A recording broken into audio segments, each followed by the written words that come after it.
Since a halftone is really detailed, we're going to be using the computer over by the door near Macklin's. It's the RIP. Okay, so we're going to be using that to print out the screen.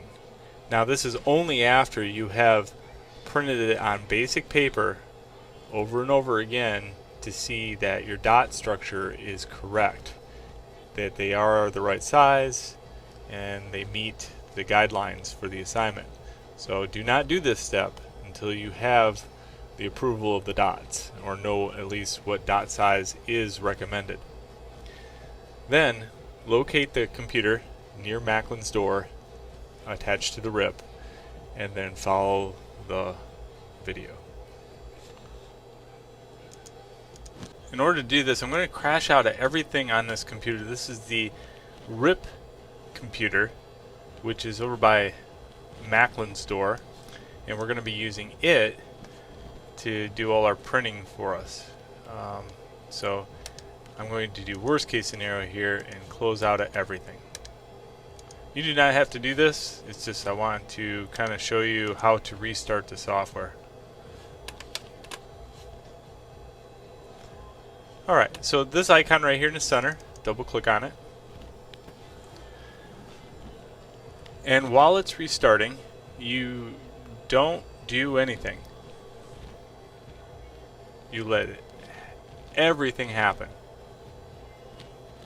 Don't hit OK here.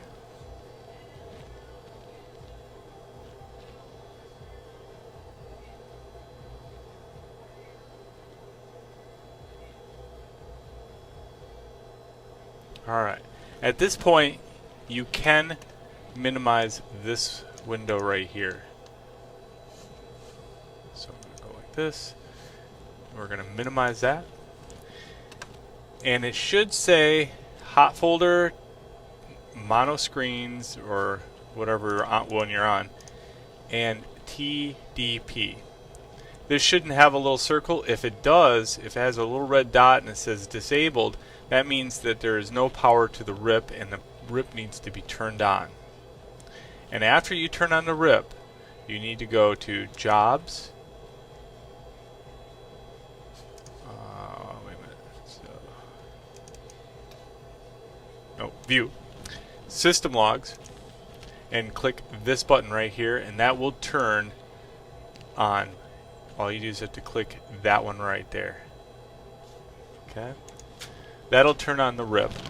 And then after you turn on the RIP, now is ready to work. Okay, so let's go to the next step.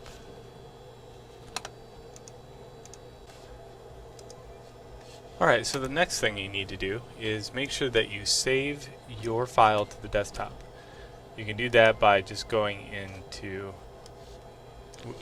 Windows Explorer, finding your USB drive, and making sure that you take the file off of it and drag it to the desktop. Later you'll be getting rid of it, but for right now I want it saved here. Alright, we're going to be using the black and white. In some cases you're going to be using the color for the 4-color one, but for right now we're going to use this one. So when it does come down to using the 4-color, just know that it's just this one versus this one. In this case I'm going to be using the mono. So I'm going to click and drag this into screen mono.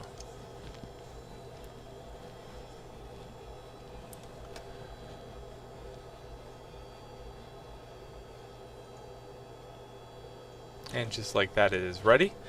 And now in order to print it, you can just go right click release. Before we do that, let's check a few things. So go to screen mono and go to the gear, go to TDP RIP, and make sure that mirror print is on. Okay, that should be on. Okay. In order to get back to the list of files, you just go to this, go back to screen mono, and now that you're 100% sure that that is on by mirroring, so release job. I'm not going to click this because it will end up printing. So Alright, that's it. That's how you do it. So enjoy.